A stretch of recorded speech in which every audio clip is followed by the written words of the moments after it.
Dismantling the investor-driven corporate machine. If you've asked yourself this question in the past couple of years, why is everything so damn expensive? It's simple. It's driven by investors who want to maximize profits over everything else. All of our products now, especially in the grocery store, are smaller, they cost more, and they're made of a much more poor quality materials. The same thing can be said about cars. Cars have gone up in price to ridiculous amounts. The quality of that car is low, and the overall, I don't know how to put this. It just makes you feel bad when you can't afford things, and I feel that every single day. Corporate boards and investors prioritize profits over people, leading to layoffs, wage stagnation, and burnout. While workers struggle to make ends meet, shareholders reap the rewards.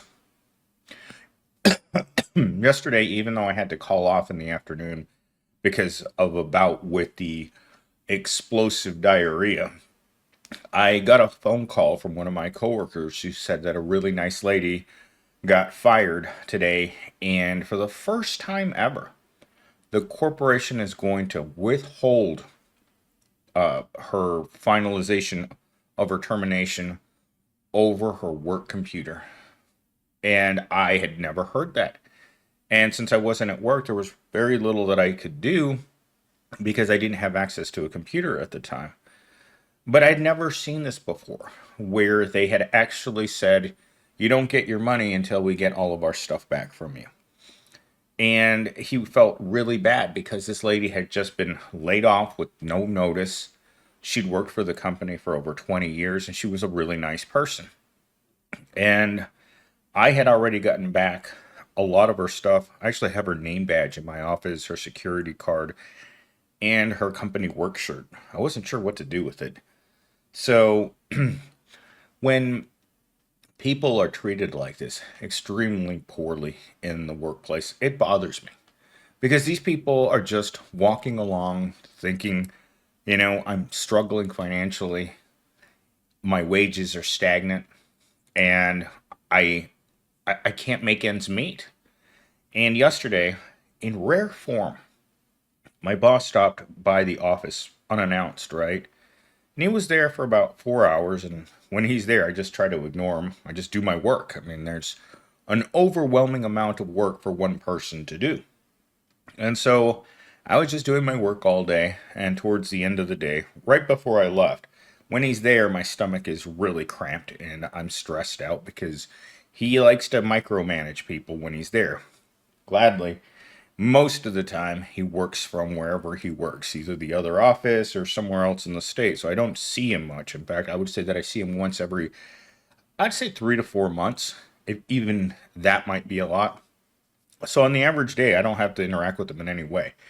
But he asked me this question yesterday as he was getting ready to leave. And I didn't understand what his concern was because every time he shows up, just like the last senior manager, he showed up for 5 minutes, fired him, and then went home. That's how I feel about when he shows up. It's like the Grim Reaper paying you a visit. See if you're still alive or ready to be taken to the nether realm. But he looks at me and he says, Millennial Steam, how are you really doing these days? And I looked at him and I said, I'm struggling to stay afloat financially. My wages have been stagnant for 3 years and I'm burnt out and I don't have much left financially. And he just looked at me and said, well, that sounds like a tough problem to have. All right, goodbye. I'll see you in a few months. That was it. That was the entire conversation I had with my boss. Talking point number 2. Short-term thinking, long-term consequences. The obsession with quarterly earnings and quick returns prevents companies from investing in innovation, sustainability, and employee well-being. I would say that corporations go out of their way to make certain that their employee well-being is the least of their priorities. They don't want to offer the things that help their employees: PTO, better health benefits, more flexible hours, more time off, remote work, anything in which the worker gets a little break from the corporation. They want your they want you grinding nonstop at work. And my boss has said this to me on many, many occasions. Even in my one review 3 months ago, it's like, you're not working hard enough. And guess what happens when you tell people that they're not working hard enough? They work even less. Because if I'm working already and I'm burnt out, and you're going to come and tell me that I'm not working hard enough because someone's chewing on your rear end, because they had that cost analysis that was done by the new executives, right? The board wanted to see where's all this money going. And when they did a cost analysis of all of the employees, they were quick to start cutting people left and right. In fact, yesterday I was talking to HR and I told them to slow down. I can't keep up with all of the layoffs. And she said they're just going to keep coming. And I told her, it's like, well, if I have people that got laid off at the beginning of January and I'm just getting around to doing it today because there's so many of them, and it's just one part of the 100 different things I have to do on the average day. Because yesterday I spent the morning, I don't know what I was working on. I know I just kept bouncing between projects, bouncing between employees that needed things, bouncing between VPs, executives, managers, grunt level workers, salespeople. It's like my day is just one giant obstacle course. And there's not much you can do about it because there's no help. There's only one person at this company that knows how to do my job. That's me. And the reason I know how to do my job is because I was the first person to be put into this position.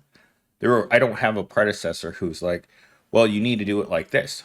There's no one else. This job was literally created just for a person like myself. And because it was created that way, there's a lot of generalizations that go into what this job does. But overall, it is a tough, very demanding job. And thinking to yourself, short-term thinking is definitely something that was baked right into this position, because I've had 5 senior managers in 3 years. That means that short-term thinking and an obsession with quarterly earnings has caused this company to lose its mind at times, because they're always worried about profits. Always. And when it comes to profits, the first people to go are going to be the people that are a bit more expensive than the people that you can hire that are brand new. If you've had a person sitting in a position for 10 years and you need to save money, all you have to do is lay them off, rename the position, and hire 3 minimum wage workers and burn them out and just continue the cycle. I know my Gen Z isn't long for this job. I can just tell just by looking at him that he's burnt out. And he's told me on many occasions, once he gets tired of working, he just quits. And why can he afford to do that? Because he has wealthy family members. That's why. The hidden cost of efficiency. Behind every record profit is a trail of exploited workers, overburdened employees, and diminished product quality. A trail of exploited workers. That's what I meant. When recruiting is out there looking for more workers, it's looking to replace the people that have already been exploited to the nth degree. Once you exploit those workers, and once your brand gets out that you're a company that believes in the in and out model, right? High turnover companies, they don't typically attract the best workers. That leaves you with people with desperation applicants like myself. And that means that you're not getting the brightest or best. And it's something we discuss every single day in my department. It's, what are we going to do with this latest batch of workers that need basic computer training? Yesterday, I had one of my coworkers call me and tell me, hey, I have a person here that just started that doesn't know what a USB-C cable is. How am I supposed to help them? And those same workers are overburdened employees because now instead of being able to focus their attention on their actual jobs, like fixing computers, they're stuck dealing with the people that shouldn't have been hired in the first place. The people that can't find jobs in higher level positions, so they take these next to minimum wage jobs, and then the corporation has to figure out what they're going to do with them. It's the same thing in retail. You hire the least quality workers for the least amount of money, and then you scratch your head and ask yourself, why are these employees so bad? So, what does this cause? In restaurants, when you hire these people, low quality workers that are overburdened, it diminishes the product quality. So, if you've ever walked into your favorite restaurant, looked around, and noticed that there wasn't anyone that you recognized anymore, these people are not going to have the same level of skill at making food that the people that had worked there for years will have.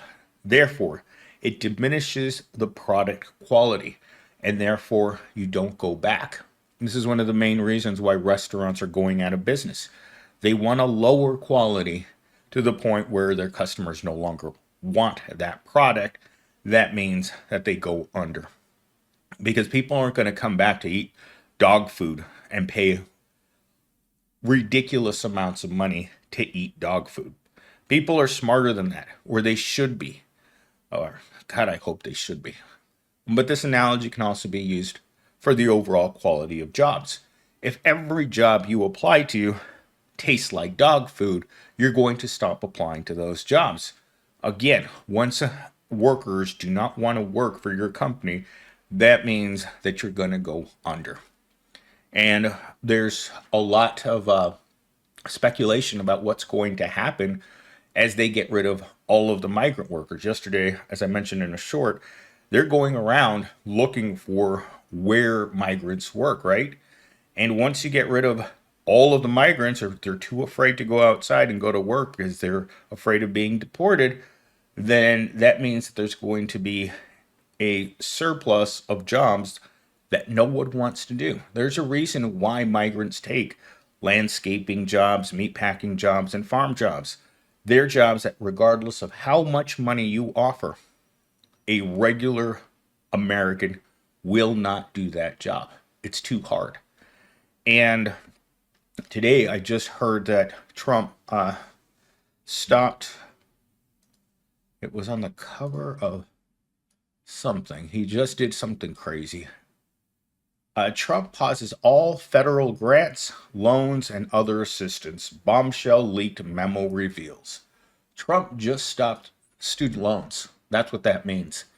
And if you're a person that's in college right now, waking up and seeing that on the front of the news is really, really going to bother you. Because he's trying to imagine a better system in America. And that better system isn't for everyone. People at the bottom are definitely not going to substantially get anything out of these policy changes. The current system isn't inevitable. It's just deeply entrenched in the muck that rich people and policy creators have made. So, especially with universities, it's been turned into something that it was never meant to be. Just like corporations. Corporations have turned into evil entities, just like universities. University was, especially state universities, were always designed to give you an affordable education at a price you could afford and put you out into the world. Well, somehow that changed, and I was there when that change was made at the university down the street. Once you brought in a ruthless CEO to run that business, suddenly it's not about education. It's about selling.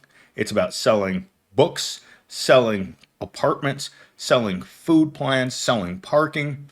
It was all about price gouging. And that's what America has become.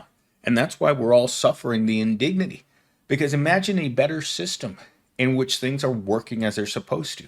You don't have greedy politicians and greedy rich people, which are often one and the same.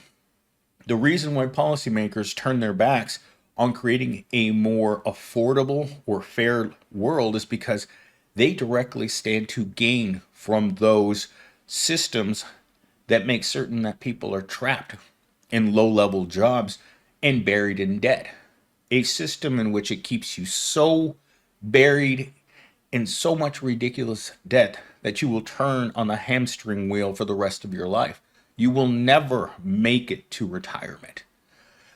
Well, that's going to be it. I can't really finish out the video in the time that I have because I have to get ready to go back to Evil Corp. So I hope you guys enjoyed the video. Remember to do the 3 things I always ask you to do: subscribe, donate, or leave a like. All of those things help me. And the channel, as I said, the channel needs help. This channel's not going to survive without community support. Thank you guys, and I will see you guys back here in the afternoon video.